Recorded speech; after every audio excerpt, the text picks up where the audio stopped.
நான் யூஎஸ் போனது ஃபெட்னாக் போனேன். ஃபெட்னாக் போகும்போது இந்த மாதிரி கம்பெனிஸ் எல்லாம் பார்த்துட்டு வந்தேன். அதில் இந்த விளைவு கிடைக்குது. அதனால் டார்கெட்னா நான் பட்ஜெட் வச்சு எனக்காக இது மார்க்கெட்டிங்காக போகிறேன்னு சொல்லி அதெல்லாம் கைடன்ஸில் நடக்குது.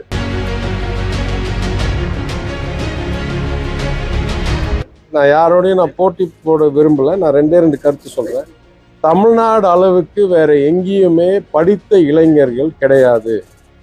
திருப்பி சொல்கிறேன், பேசிக் statistic 6% of the population, 20% of the graduating people of ITI, Polytechnic, Engineering.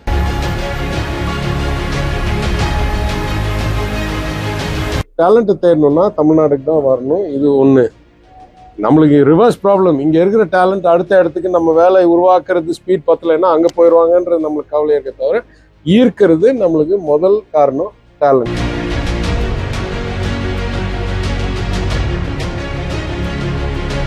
Everywhere else there is scale, there is ageing population. அதாவது ஆவரேஜ் ஏஜ் அதிகரிச்சுக்கிட்டே போகுது. இளைஞர்கள் பத்தலை. இன்னைக்கு பார்த்தீங்கன்னா இந்தியா குளோபல் பாப்புலேஷனில் கிட்டத்தட்ட 6ல் 1 நபர் இந்தியர். இதை இன்னும் நீங்கள் வகுத்து யாரெல்லாம் முதியோர் ஆகாமல் இளைஞராக இருக்காங்க, இல்லை வேலை செய்கிற வயதுக்குள்ளே 60 வயசுக்குள்ளே இருக்காங்கன்னு பார்த்தீங்கன்னா 5ல் 1.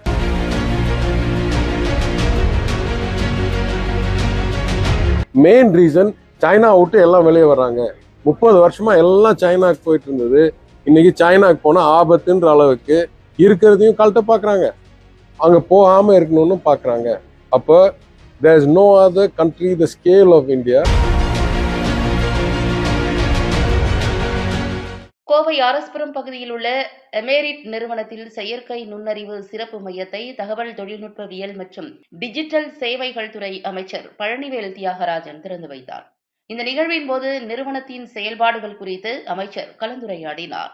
நிகழ்வுக்கு பின் செய்தியாளர்களிடம் பேசிய அமைச்சர், கோவையில் முன்னாள் ஆட்சியால் துவங்கப்பட்ட இந்த எல்காட் பார்க் என்றது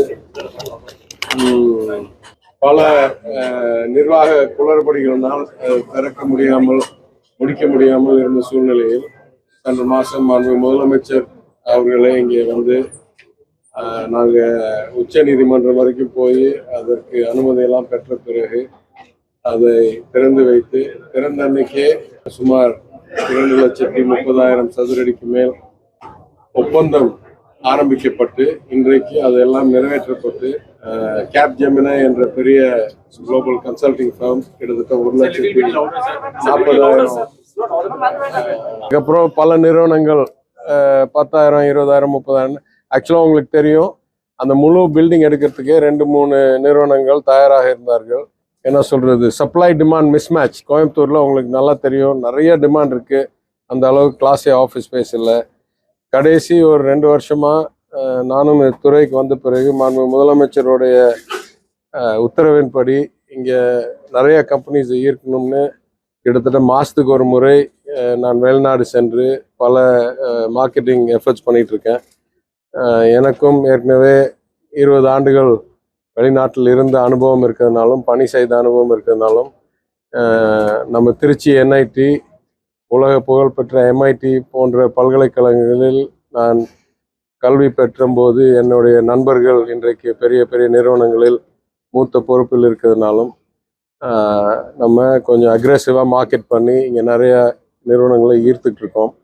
அதற்கு ஒரு உதாரணமாக சென்னையில் 2023ஆம் ஆண்டு 24ஆம் ஆண்டுக்கு சுமார் 11 மில்லியன் ஸ்கொயர் ஃபீட், அதாவது ஒரு கோடிக்கு மேல் சதுரடி, 50 லட்சம் இருந்துட்டு இருந்த சராசரி 1 கோடிக்கு மேலே ஆகி அங்கே நிறைய வளர்ச்சி வந்துருச்சு. அதே போல் கோவையில் அந்த அளவுக்கு பணிகள் இல்லாததுனால் இங்கே சப்ளை டிமாண்ட் ரொம்ப எக்ஸசிவாக இருந்துச்சு, மிஸ்மேட்ச். அதனால்தான் இதை திறக்கிறதுக்கு முன்னாலே, இப்போ திருச்சியெலாம் அந்த மாதிரி இல்லை. திருச்சியெலாம் கொஞ்சம் நாளாச்சு அந்த பில்டிங்கை ஆக்கியபை ஆகிறதுக்கு. ஆனால் கோவையில் திறக்கும் போதே 3 times 4 times ஓவர் சப்ஸ்கிரைப்டு இந்த சூழ்நிலை இருந்துச்சு. எனவே அதை முதலமைச்சரிடம் சென்று அதை முன்வைத்து அவர் ஒரு அறிக்கையை விட்டிருக்கிறார். அந்த அடுத்த நாள் நான் அன்னைக்கு ராத்திரியே சிங்கப்பூர் புறப்பட்டேன். சிங்கப்பூர் ஃபின்டெக் ஃபெஸ்டிவலில் உரையாடுவதற்கும் அங்கே கொஞ்சம் மார்க்கெட்டிங் பண்ணுறதுக்கும். அடுத்த நாள் முதலமைச்சர் வேறு பல நிகழ்ச்சிகள் முடிந்த பிறகு அறிவிச்சிருக்கிறார். இருக்கிற ஒரு 3 டெசிக்னேட்டட் ஸ்லாட் அந்த எஸ்இசெட்டில் ஒன்று 6 ஏக்கர் போலன்னு நினைக்கிறேன். அந்த மூணு ஸ்லாட்டில் சுமார் 3 மில்லியன் ஸ்கொயர் ஃபீட், அதாவது இப்போ திறந்ததோட 10-15 மடங்குக்கு மேல் ஆஃபீஸ் பார்க் உருவாக்கப்படும் எல்காட்னால்.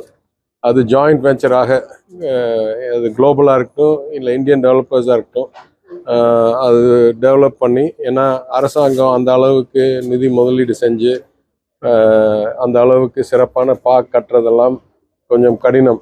இப்போ டைடல் இல்லை மினி டைடல் மாதிரி சின்ன பார்க்னா அரசாங்கத்தோடைய செயல்திறன் நல்லா இருக்கு. இந்த பெரிய பெரிய ப்ராஜெக்ட்ஸ் நான் நிதியமைச்சர் ஆகும்போது உதாரணத்துக்கு அறிவித்த குளோபல் ஃபின்டெக் சிட்டி, அதே இந்த ஜாயிண்ட் வெஞ்சர் மாடலில் தான் இப்போ நந்தம்பாக்கத்தில் நடந்து கொண்டு இருக்கிறது. ஏற்கனவே 2 பிளாட் ஜாயிண்ட் வெஞ்சர் சைன் ஆகி கட்டணம் பணிகள் நடந்து கண்ணுக்கு தெரியுது. தமிழ்நாடு முழுவதும் பல வகைகளில் இந்த மாதிரி பணிகள் நடந்து கொண்டிருக்கின்ற. என்னை பொறுத்த வரைக்கும் ஐடி துறையில் இருக்கிற எல்காட் எஸ்இசெட்லாம் நிறைய இடத்துல நிலம் ஒதுக்கப்பட்டு கட்டணம் கட்டாமல் பல ஆண்டுகள் ஆகிவிட்டு, அது ஏற்கனவே நான் எதிர்கட்சி உறுப்பினராக இருக்கும்போதே தணிக்கை குழு அறிக்கையில் நான் கூறியிருக்கிறேன். சிப்காட்லேயும் சரி எல்காட்லேயும் சரி பல கவர்மெண்ட் எஸ்டேட்ஸ்லையும் சரி எப்போல்லாம் லேண்ட் அலோகேஷன் ஆகுதோ அதில் ஒரு கிளாஸ் இருக்கும், 3 வருஷத்துக்குள்ளே கட்டணும், வேலை வாய்ப்புகளை உருவாக்கணும்னு. அது பல இடங்களில் நிறைவேற்றாமல் இருந்ததுன்னு நான் எதிர்கட்சியாக இருக்கும்போதே எடுத்து கூறியிருக்கிறேன். அது நாங்கள் ஆளுங்கட்சி வாழ்ந்த பிறகு, நான் நிதியமைச்சராக இருந்த பிறகும் சரி இப்பயும் சரி அதெல்லாம் திருத்தி எங்கெல்லாம் கட்டாமல் இருக்கோ அதெல்லாம் திருப்பி எடுத்து அதெல்லாம் அவசரமாக புது கட்டடப் பணிகள் ஆரம்பித்து இல்லை புது அலோகேஷன் ஆஃப் லேண்ட் அடுத்த கம்பெனிக்கு கொடுத்து, ஏன்னா இருக்கிறதுலே நம்மளுக்கு குறையாக இருக்கிறது நிலம், சரியான ஊரில் சரியான இடத்தில் இருக்கிறது. அதை ஃபுல் மேக்சிமைஸ் பலனுக்கு கொண்டாடுறது அரசாங்கத்துடைய கடமை. அது அதே மாதிரி சொல்கிறேன், பொதுவாக பப்ளிக் லீஸுக்கு நான் நிதியமைச்சராக இருக்கும்போது குத்தகை பாலிசி உருவாக்கப்படும் சொல்லி அதுவும் நடந்து கொண்டிருந்தது. அதற்கு பிறகு இப்போ முடிவடைந்திருக்கும் நினைக்கிறேன். So broadly we are trying to increase the efficiency of the space. We have that much demand. ஏன்னா இங்கே இருக்கிறது டேலண்ட். அதான் நம்மளுக்கு இருக்கிறதுல 2 பெரிய சக்தி என்னன்னா, கிட்டத்தட்ட நாட்டோடைய 20% என்ஜினியரிங், பாலிடெக்னிக், ஐடிஐ கிராஜுவேஷன் நம்ம 6% இருக்கிற மாநிலத்தில் இங்கே உருவாக்குறோம். அதே போல் நம் ஊரில் பயிற்சி பெற்று பிறந்து பல நாடுகளில் வாழும் மூத்த executives in all fields but particularly in technology like Mrs. Basu, they are very keen to work with us and bring their expertise, their vision, their firms back to Tamil Nadu to try and provide opportunities. So அந்த அடிப்படையில் அது ஒரு ஃபோக்கஸாக வச்சுக்கிட்டு ஒரு international லிங்கேஜை அதிகரிக்கிறதும் Tamil டயாஸ்போராவுடைய ஸ்ட்ரெங்க்ஸையும் எண்ணத்தையும் leverage பண்ணுற வழியிலும், அதே போல் இங்கே பெஸ்ட் கட்டிங் எட்ஜ் ஜாப்ஸ் இந்த நிறுவனத்தோடைய புகழ் என்ன என்றால், இது இந்த அளவுக்கு நாங்கள் கொண்டாந்துருக்கோம்னா இதுக்கு மேல் அடுத்தாப்புல கூடுதல் தகவல் தேடும். இல்லை நண்பர் ரூத்ஸ் ராமசாமி சொன்ன மாதிரி நீங்கள் துபாயையும் நியூயார்க்கையும் லண்டனையும் மாடல் பண்ணுறீங்க, நீங்கள் கோயம்புத்தூரையும் மாடல் பண்ணணும். அப்போ கோயம்புத்தூர் மாடல் பண்ணணும்னா அவங்களுக்கு தெரியும் நம்மளுடைய ரோட் கண்டிஷன்ஸும் நம்மளுடைய டிரைவர் பிஹேவியரும் வேறு நாடுகளோட கொஞ்சம் தனிப்பட்ட முறையாக இருக்கும். அப்போ அதுக்கெல்லாம் இன்னும் கூடுதல் மாடலிங் பண்ணும், கூடுதல் கம்ப்யூட்டருக்கு ட்ரைனிங் கொடுக்கணும். அதனால் ஏஐன்றது நம்ம ரொம்ப சுலபமாக சொல்கிறோம். eventually the machine will do its own processing, but அந்த மெஷினுக்கு ப்ராசஸிங் பண்ணுற அளவுக்கு கற்றுக் கொடுக்கறதுக்கு ஒரு சின்ன குழந்தைக்கு ஊட்டுற மாதிரி, ஸ்பூனில் ஊட்டுற மாதிரி தகவலை ஊட்டினால்தான் அந்த மெஷின் கற்றுக்க முடியும். ஒரு மனிதன்றது நம்ம ஆட்டோமேட்டிக் ப்ராசஸிங் பண்ணுறத நீங்கள் பார்த்தீங்க இந்த வீடியோவில், எப்படி லேயராக தகவலாக கொடுத்தா தான் அந்த மெஷினால் அதை ப்ராசஸ் பண்ணி அடுத்தாப்பில் அதை வச்சு லேர்ன் பண்ண முடியும். அதனால் மேடம் சொன்னது, as AI usage becomes more prevalent, at least in the near future, the number of people required to feed the machines will be higher. நம்ம பயப்படுறோம் இவென்ச்சுவலாக இந்த மெஷினே ஃபுல் ப்ராசஸ் பண்ணிடுச்சுன்னா மனிதனுக்கு தேவையில்லாமல் வேலை வாய்ப்பெல்லாம் இழப்போமான்னு. நான் பல இடத்துல கூறியிருக்கிறேன், அது மினிமம் 10-20 வருஷம் ஆகும். ஏன்னா இந்த மெஷினை கற்றுக் கொடுக்கறதுக்கே டேட்டாவை பகிர்ந்து வகுத்து சேர்த்து கொடுக்கறதுக்கே இன்னும் அவ்வளோ வேலை தேவைப்படுது. அதனால் the number of jobs in this sector will keep increasing in the near term. Eventually, at some point, when we have adequate models, it will never be finished, but adequate models with adequate computing power, with sufficient chips, with sufficient energy. At that point, in the future, we may start to see replacement level. இப்போதைக்கு வேலை வாய்ப்பு அதிகரிக்கும் என்றதனால் இத்தகைய நிறுவனங்கள் they are the seed. அதாவது ஒரு விதை போட்டு அதுலேருந்து வளர்ற மாதிரி. ஏன்னா இந்த மாதிரி ஸ்கில்ஸ் வேற எங்கேயும் இல்லாத ஸ்கில்ஸை இது இங்கே திறக்கிறேன். இதே மாதிரி ரேடியாலஜியில் நான் சென்னையில் ஒரு கம்பெனியை திறந்திருக்கேன், எக்ஸ்ரே ஏஐ மெஷினும், Australian company. So we are bringing these kinds of cutting edge technologies. You saw some of the medical AI. Here in the surgeries. Those were diagnostic of processing chest X-rays and brain CT scans. அதுலெல்லாம் எவ்வளோ but the main point நீங்கள் சிந்திக்க வேண்டியது, நம்ம machine லேர்னிங்னு நம்ம சொல்கிறோமே தவிர ஒரு மனிதர் கண்ணில் பார்க்குற அளவுக்கு இருக்கிற தகவலை மெஷினுக்கு ஊட்டி விடணும் என்றால் அதற்கு பல 100 மணி நேரம் வேலை எடுக்குது, மனிதன் பணி எடுக்குது. Machine can process whole information like us. It needs to process bit by bit, image by image, frame by frame. அதாவது இன்ட்ரெஸ்ட் யாருக்கும் குறையில்லை. நான் திருப்பி சொல்கிறேன், வெவ்வேறு ஆளுக்கு வெவ்வேறு ஃபீச்சர். நான் யாரோடையும் நான் போட்டி போட விரும்பலை. நான் 2 கருத்து சொல்கிறேன். தமிழ்நாடு அளவுக்கு வேற எங்கேயுமே படித்த இளைஞர்கள் கிடையாது. திருப்பி சொல்கிறேன், பேசிக் statistic, 6% of the population, 20% of the graduating people of ITI, Polytechnic, Engineering. டேலண்ட்டை தேடணும்னா தமிழ்நாடுக்கு தான் வரணும். இது ஒன்று. நம்மளுக்கு ரிவர்ஸ் ப்ராப்ளம். இங்கே இருக்கிற டேலண்ட் அடுத்த இடத்துக்கு நம்ம வேலை உருவாக்குறது ஸ்பீட் பத்தலைன்னா அங்கே போயிடுவாங்கன்றது நம்மளுக்கு கவலையாக இருக்க தவிர, ஈர்க்கிறது நம்மளுக்கு முதல் காரணம் டேலண்ட்.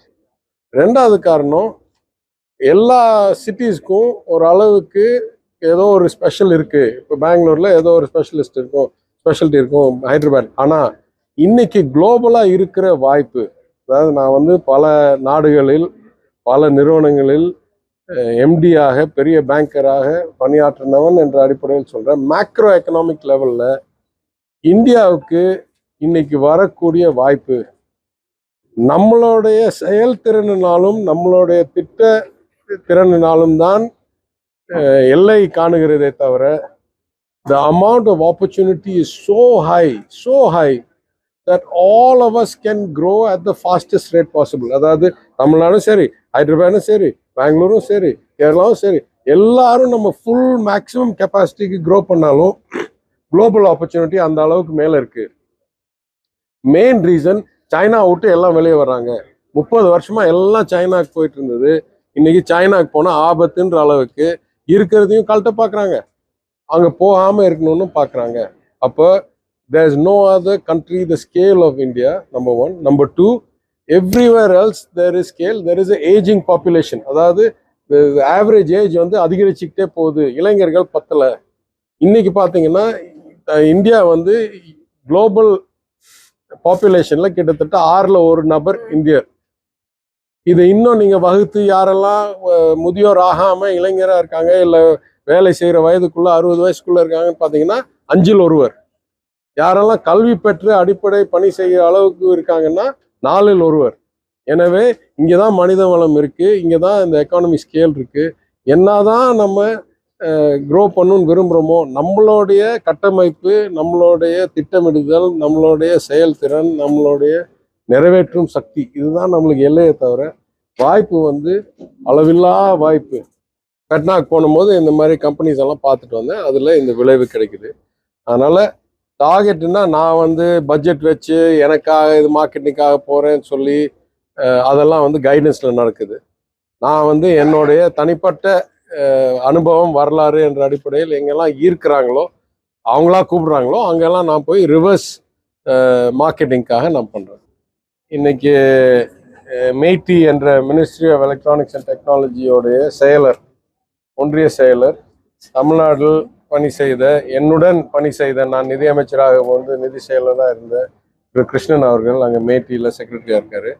அதே போல் டிபார்ட்மெண்ட் ஆஃப் டெலிகம்யூனிகேஷன்ஸில் செயலராக இருக்கிறவர் இந்த துறைக்கு ஐடி துறைக்கு செக்ரட்டரியா பணி செய்த நீரஜ் மிட்டல் அவர்கள் இருக்கிறாரு. அதனால என் அனுபவத்தில் இத்தகைய நிர்வாகிகள் அங்கே இருக்கிறதுனால், ஐஏஎஸ் நிர்வாகிகள் இருக்கிறதுனால் கூடுதல் இணைப்பாக வேலை செய்யறதுக்கு வாய்ப்புன்னு நான் கருதுகிறேன். நான் அமைச்சராகி 1.5 ஆண்டுகள் தேர்தலுக்கு முன்னால் ஒன்றிய ஐடி மினிஸ்டரை சந்திக்க வாய்ப்பு கேட்டேன், கிடைக்கவே இல்லை. ஏன்னா அவர் 3-4 துறைக்கு அமைச்சராக இருந்தார், இப்போ என்னன்னு தெரியல. ஆனாலும் பல வகையில் இப்போ இன்னைக்கு காலையில் கூட தலைமை செயலரிடம் உரையாற்றினேன் ஃபோனில் வரும்போது. அவர் சொன்னார், இந்த பிஎம் கான்ஃபரன்ஸுக்கு சீஃப் செக்ரட்டரிஸ் கான்ஃபரன்ஸ் போயிட்டு வந்திருக்கேன். அங்கே நித்தி ஆயோக்கில் ஃப்ரண்டியர் டெக்னாலஜிக்கு நிறைய இனிஷியேட்டிவ்ஸ் வச்சுருக்காங்க, நம்மளோட இணைத்து பணி செய்யணும்னு கூறுகிறாரு. அப்போ நான் சொன்னேன், சுமன் பெரியும் எனக்கு வேண்டியவர், ஃப்ரெண்டு, பர்சனலாக சும்மா ப்ரொஃபஷ்னலாக. அதே மாதிரி சுப்பிரமணியமும் கொஞ்சம் படித்தவர், நல்லா தெரியும். அதனால் நானும் ஃபாலோ அப் பண்ணி எந்த வகையில் அவங்களுடைய சப்போர்ட் வச்சு, அது இல்லாமல் நேஷ்னல் குவாண்டம் கம்ப்யூட்டிங் மிஷன் ஒன்று வச்சுருக்காங்க. அதில் அஜய் சௌத்ரின்றவர் ஹெச்ஏஎல்லோடைய ஒன் ஆஃப் த ஃபவுண்டர்ஸ், அவர் தான் சேர்மனாக இருக்கார். அவரோடையும் இணைந்து நம்மளுக்கு ஒரு குவாண்டம் கம்ப்யூட்டிங் சென்டர் கிடைக்குமான்னு பார்த்துட்ருக்கோம். அதே மாதிரி நம்ம professor Paulraj, Stanford professor national semiconductor மிஷனுடைய தலைவராக இருக்கார். அவரோடையும் இணைந்து நம்மளுக்கு வாய்ப்பு கிடைக்குமான்னு பார்த்துருக்கோம். ஒன்றிய அரசுகிட்ட தான் நிறையா நிதியும் கொள்கையை உருவாக்குவதும் திறன் இருக்கு. அதனால அவங்களோட இணைத்து வேலை செய்யறது நம்ம முடிஞ்சளவு பண்ண முடியும். இது 100% யுபிக்விட்டஸா எல்லாரும் பயன்படுத்துற அளவுக்கு வரணும்னா இன்னும் நிறைய முதலீடு, நிறைய டேட்டா சென்டர், நிறைய சிப்ஸ், நிறைய எனர்ஜி, இதெல்லாம் மேடம் சொன்ன மாதிரி இன்னும் ஒரு தலைமுறையாவது ஆகும். அந்த பயம் வர வரைக்கும்